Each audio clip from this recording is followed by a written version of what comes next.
और बड़ी खबर जम्मू से आ रही है। जम्मू में माता वैष्णो देवी की यात्रा को रोक दिया गया है। भारी बारिश की वजह से यात्रा को सस्पेंड कर दिया गया। अर्धकुमारी स्थित इंद्रप्रस्थ भोजनालय के पास भूस्खलन की घटना हुई है। कुछ लोगों के घायल होने की भी आशंका है। आवश्यक जनशक्ति और मशीनरी के साथ साथ बचाव कार्य, रेस्क्यू ऑपरेशन भी जारी कर दिया गया है।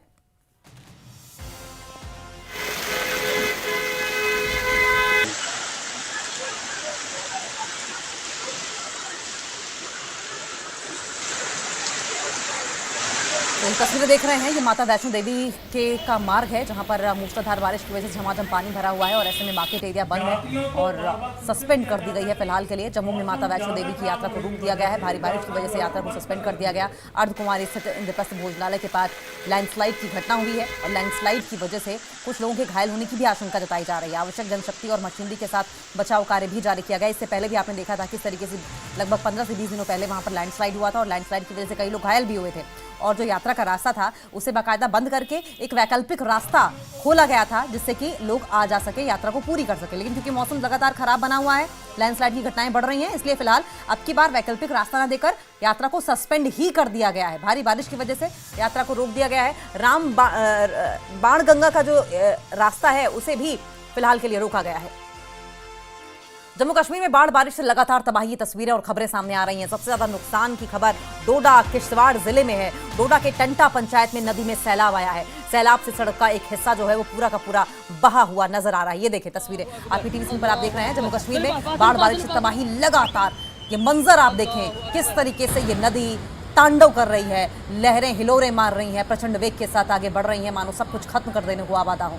लगातार तबाही की तस्वीरें आ रही हैं। सबसे ज्यादा नुकसान डोडा से आ रहा है, तस्वीरें बता रही हैं। किश्तवाड़ जिले में सबसे ज्यादा नुकसान की खबर है। डोडा के टंटा पंचायत में नदी में सैलाब आया है। सैलाब से सड़क का एक जो हिस्सा है वो पूरा का पूरा बहा हुआ नजर आ रहा है।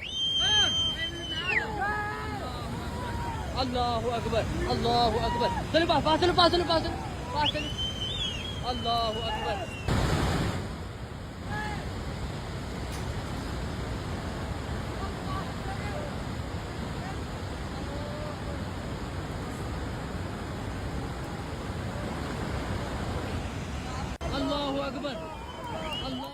तो तस्वीरें बेहद भयावह है और इस वक्त आसमानी आफत की वजह से लोग त्राहिमाम कर रहे हैं। हम लगभग हर इलाके को टच करने की कोशिश करेंगे, वहां के हालात जानने की कोशिश करेंगे। सबसे पहले हमारे 3 सहयोगी जो हमारे साथ बने हुए हैं उनका आपसे तारुफ करा देते हैं। हमारे साथ मुदस्सिर श्रीनगर से बने हुए हैं, राजन जम्मू से रिपोर्ट करेंगे, वहीं कठुआ से चरणजीत रिपोर्ट करेंगे। राजन, सबसे पहले आपके पास आते हुए आप ये बताएं कि जम्मू के हालात क्या है, क्योंकि त्रासदी ऐसी है फिलहाल कि लोग परेशान हैं, हैरान हैं, समझ नहीं पा रहे कि क्या किया जाए। प्रशासन क्या कर रहा है, अपडेट दें।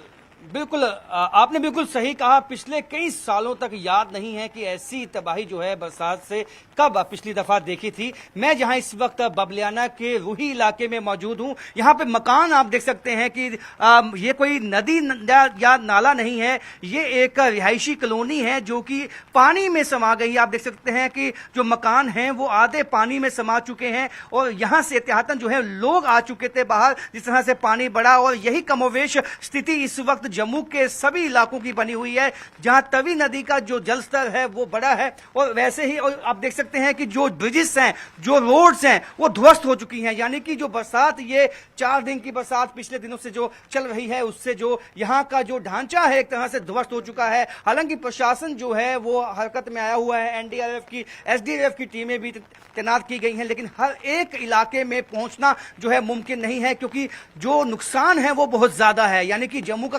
केवल एक इलाका नहीं या 2 इलाके नहीं है, जम्मू के अगर बात की जाए तो हर एक इलाके में इस तरह की स्थिति बनी हुई है। इस वक्त आप सामने देख सकते हैं कि जो वो मकान है, विजय दिखाएंगे, वो आप देख सकते हैं पानी के बीच में वो घिर चुका है और लोग यहाँ पे इकट्ठे हैं। और आप देख सकते हैं कि जो लोग, स्थानीय लोग हैं, उनमें खौफ बना हुआ है और वो लोग बहुत ही डरे हुए, सहमे हुए हैं। और यहाँ पे जो लोग रहते हैं उनका ये कहना है कि जिस तरह से ये पानी आया है, हमें इस बात का खदशा है कि रात के वक्त यदि पानी ज्यादा ज्यादा आता है तो ज्यादातर लोग बच नहीं पाएंगे। और वहीं प्रशासन ने भी लोगों से आह्वान किया है कि वो अगर रात के समय हो सके तो कहीं निचले इलाकों को छोड़ के कहीं अन्य इलाकों में चले जाएं, क्योंकि प्रेडिक्शन अभी भी है कि बरसात लगातार हो सकती है। और ऐसा पहली दफा देखा गया है कि बरसात बिल्कुल थमे बिना जो है इस एक साथ जो है बरसात हो रही है। और ऐसे में जिस तरह से एडवाइजरी पे एडवाइजरी जो है इश्यूज की गई हैं, रेड अलर्ट पहले ही घोषित किया जा चुका है, एडवाइजरी भी इश्यूज की जा चुकी हैं। पुलिस के सीनियर ऑफिसर्स जो हैं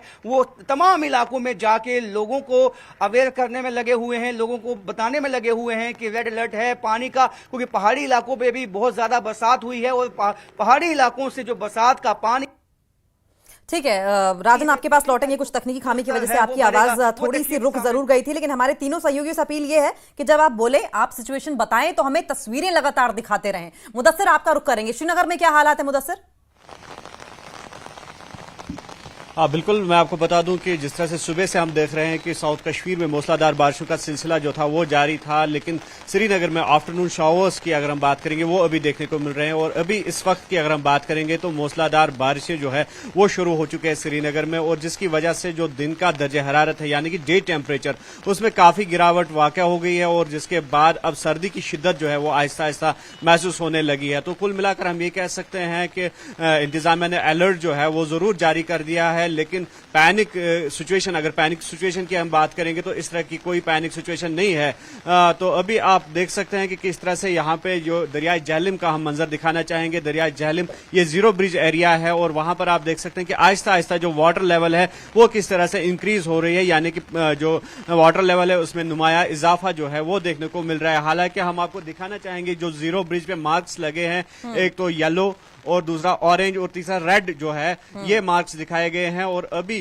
खुशाइंद बात ये है कि येलो मार्क यानी कि जो पीला मार्क है, जो पीला निशान है, तो उसके नीचे जो है वाटर लेवल अभी है, यानी कि येलो मार्क को भी अभी तक वाटर लेवल ने टच नहीं किया है। और उसके बाद जो ऑरेंज है तो वो डेंजर का संकेत होता है, और उसके बाद जब रेड मार्क टच करता है वाटर लेवल तो फ्लड अलर्ट जो है वो जारी होता है। लेकिन इस वक्त हम देख सकते हैं कि वाटर लेवल यकीनी तौर पर इंक्रीज हो रही है, लेकिन उस तरह की सिचुएशन नहीं है कि जिसको हम फ्लड अलार्मिंग सिचुएशन या फ्लड अलार्म कह सकते हैं। लेकिन दूसरी जानिब जो चिंताजनक विषय ये है कि जो शेषनाग है साउथ कश्मीर में, जो अमरनाथ पड़ाव पे पड़ता है और यकीनी तौर पर धार्मिक महत्व रखता है शेषनाग, तो उसकी वाटर लेवल में जो है इजाफा देखने को मिल रहा है। वहां पे फ्लड अलर्ट जो है वो जारी कर दिया गया है, जिसका मकसद ये हुआ कि जो 4.59 फीट तक जो है वो फ्लड अलर्ट जो है उसके बाद जारी कर दिया जाता है। और इस वक्त ये कहा जा रहा है कि 6 फीट से ऊपर जो है शेषनाग का पानी जो है वो बह रहा है, और जिसका बराह रास्त तौर पर असर जो है आप हमें ये एक्सक्लूसिव तस्वीरें दिखा रहे हैं। हमारे दर्शक भी ये जानने की एक्सक्लूसिव तस्वीरें ग्राउंड से हमारे सहयोगी लगातार आपको दिखा रहे हैं। हम रुख करेंगे आपका, लेकिन रुख जरा चरणजीत का भी कर लेते हैं। कठुआ से लगातार हमारे साथ बने हुए हैं। ग्राउंड पर काफी तबाही अब की साल कठुआ में देखी गई है। चरणजीत, दिखाएं जरा हमें तस्वीरें और मंजर बताएं। बिल्कुल, काफ़ी भयावह और काफ़ी भयानक तस्वीरें इस बार कठुआ जिला से निकलकर सामने आई हैं। मैं बता दूं कि जिस पुल पर मैं खड़ा हूं ये पुल भी जो बड़े वाहन हैं उनके लिए जो है ये बंद कर दिया गया है। छोटे वाहन ही इस पुल से गुजर रहे हैं। तस्वीरें अंकिता मैं दिखाना चाहूँगा, ये तस्वीरें हैं सहारगढ़ की। यहाँ पर परसों की बात करें रविवार सुबह तड़के दूसरा वो क्षतिग्रस्त हो जाता है। हालांकि गनीमत ये रहती है कि इस पुल से पहले ही आवाजाही बंद थी, क्योंकि उसको जो उसकी फाउंडेशन है वो सामने आई थी, एक्सपोज हुई थी, उसको दुरुस्त करने का काम जारी था। चरणजीत, आपको रोकेंगे। ये तस्वीरें जो आप दिखा रहे हैं इसे दिखाते रहिए। देखिए ये एक्सक्लूसिव तस्वीरें हैं, ये एक्सक्लूसिव तस्वीरें आप देख रहे हैं। चरणजीत, आपके पास आएंगे हम, लेकिन ये तस्वीरें हम दिखा रहे हैं। ये देखें किस तरीके से ये पूरा का पूरा जो रास्ता है ये सड़क थी, दरअसल ये पूरा का बहा हुआ है। अब ऐसे में कम्यूटिंग के लिए कोई करे तो क्या करे?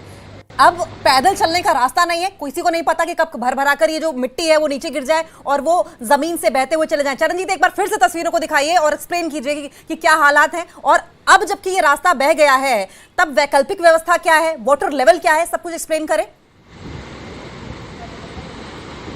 बिल्कुल अंकिता, ये बीजेपी कार्यालय कठुआ को जाने वाला रास्ता है और साथ ही साथ कई घर हैं यहाँ पर। तस्वीरों में आप देख रहे हैं कि ये पूरा रास्ता जो है इसने जल समाधि ले ली है, ये पानी में समा गया। ये सहार खड्ड जो है उफान पर है। जिला कठुआ की बात करूँ तो सेवा दरिया, बनी में ऊंचे दरिया जो है वो राजबाग में है, रावी दरिया है, तरना पुल है, जितने भी जिला नदी नाले हैं वो सुबह से ही उफान पर हैं।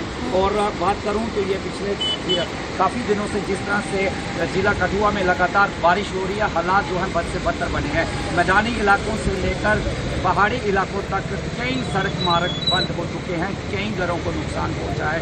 कुछ दिन पहले आप जोड़ा इलाके में बादल फटा, वहाँ 5 लोगों की मौत हो जाती है। ठीक है, हम आपके पास लौटेंगे। देखिए, क्योंकि पहाड़ी इलाका है और ऐसे में मूसलाधार बारिश लगातार हो रही है, बिजली नहीं आ रही है, नेटवर्क की समस्या भी है, लेकिन इसके बावजूद हमारे तीनों जो सहयोगी हैं ग्राउंड पर जूझ रहे हैं और आप तक तस्वीरें तो पहुंचा ही रहे हैं, हालात पहुंचा रहे हैं, जिससे कि प्रशासन तक बात पहुंचे और जल्दी मदद मुहैया करवाई जा सके। लेकिन आप तस्वीरें सांबा से हैं, यहाँ विजयपुरम में हाईवे बंद हो गया है। विजयपुर की तस्वीरें आपको दिखाएंगे। ये देखिए, क्योंकि देवक नदी पर बना हुआ पिलर बैठ गया है, जिसके बाद प्रशासन ने यहाँ ट्रैफिक को पूरी तरीके से रोक दिया है। नेशनल हाईवे की रफ्तार जो है वो थमी थमी नजर आ रही है। ये देखिए, ये सांबा की तस्वीरें आप देख रहे हैं। विजयपुर में हाईवे किस तरीके से बैठा हुआ है, जिसका मतलब यह है कि नींव कमजोर हुई है और जिसकी वजह से यहां पर आवाजाही के लिए जो गाड़ियां हैं वो रोक दी गई हैं। वजह यह है कि ये सेफ नहीं है। सांबा की तस्वीरें हम दिखा रहे हैं आपको। नीचे देखिए, लगातार मूसलाधार बारिश की वजह से नदी में उफान है, पानी लगातार बह रहा है और विजयपुर का यह हाईवे आप देख रहे हैं जो कि बंद पड़ा है, क्योंकि देवक नदी पर बने हुए पुल का पिलर बैठ गया है, जिसके बाद प्रशासन ने यहां ट्रैफिक को पूरी तरीके से रोक दिया है। नेशनल हाईवे की रफ्तार पूरी तरीके से थमी हुई नजर आ रही है। ये तस्वीर तो आप देख ही रहे हैं। अब सीधा हम राजन का रुख कर लेते हैं। सांबा से जो तस्वीर हम राजन दिखा रहे हैं इस पुल की, जाहिर है कि लगातार बारिश की वजह से जो नींव है वो थोड़ी सी कमजोर जरूर कई जगहों पर होती हुई पुलों की दिखाई दे रही है। ऐसे में आप ये क्या, अगर इस बारे में जानकारी हो कि कब ये पुल बना था, कितने दिनों पहले बना था, और अब जबकि इस पुल से आवाजाही रोक दी गई है, क्या कोई ऑल्टरनेट ऑप्शन है कम्यूटिंग का आने जाने वाले लोगों के लिए? जी देखिए, अभी जो मौसम है सबसे बड़ी चुनौती है और ये सांबा का विजयपुर का ये पुल जो है ये बहुत पुराना है और ऐसे में बता दूं कि ये जो पुल है इसके पहले भी मरम्मत जो है इस पुल की हो चुकी है, लेकिन ये इकलौता पुल ऐसा नहीं है। होता क्या है कि जो बरसात जो पिछले कई दिनों से हो रही है उससे मिट्टी जो है कच्ची हो चुकी है और मिट्टी जो है पानी के साथ आहिस्ता आहिस्ता बह रही है, जिससे उसकी नींव जो है वो खाली हो जाती है। उसके बाद वो केवल ढांचा रह जाता है और उसके बाद वो काफी जो है वो डेंजरस होता है उसके ऊपर चलना। जिस तरह से हमने देखा कि यहाँ पे निक्की तवी का इलाका है, वहां पे जो मकान ध्वस्त हुए हैं उसकी वजह ये थी कि नीचे की मिट्टी उसकी खिसक गई और केवल जो है मकान रह गया हवा में, तो वो मकान ज्यादा देर तक ठहर नहीं सकता है। तो वही यहाँ भी देखने में मिला। ये रोड है सामने, ये रोड बह गई है यहाँ पे बबलियाना इलाके में और लोग जो हैं अभी यहाँ पे खड़े हुए हैं क्योंकि लोगों को चिंता है कि जो वाटर लेवल बढ़ा है। अब कितनी चिंता आपको, ये जो रोड बह गया है इससे कितना नुकसान? कोई अल्टरनेटिव रोड है यहाँ पे? है जी, कोई अलग रोड है यहाँ से? नहीं, इधर कोई और रोड नहीं है। यही पुल लगता था या आगे जो जितने भी गांव हैं उनको यही ब्रिज लगता था। तो अभी ये देखो ना, इधर पानी पानी है, पुल के ऊपर से क्रॉस हो रहा है। आप मौके पे देख रहे हैं यहाँ। मुझे बताएं, यहाँ लोगों का नुकसान कितना हुआ? कोई लोग फंसे भी हुए हैं? बहुत ज्यादा है जी, इधर काफी फैक्ट्री है उसका बहुत नुकसान हुआ है। और बाकी जो लोगों के मकान है उधर डबल मंजिल, नीचे की मंजिल सब पानी में है। अच्छा, आपकी भी काफी उम्र हो गई, उम्रदराज हैं आप, और आपने पहले ऐसा पानी देखा इस इलाके में कभी? नहीं, पहले आता था पानी बहुत, अभी 8-10 साल के बाद ही ये पानी आया है। यानी कि राजन, ये कई सालों, लगभग 1 दशक का समय हो गया इस तरह की त्रासदी लोगों द्वारा देखी नहीं गई है, आसमानी आफत लोगों द्वारा देखी नहीं गई है। डोडा में क्लाउड बर्स्ट की सिचुएशन की वजह से भी हालात जो है थोड़े से खराब हुए हैं।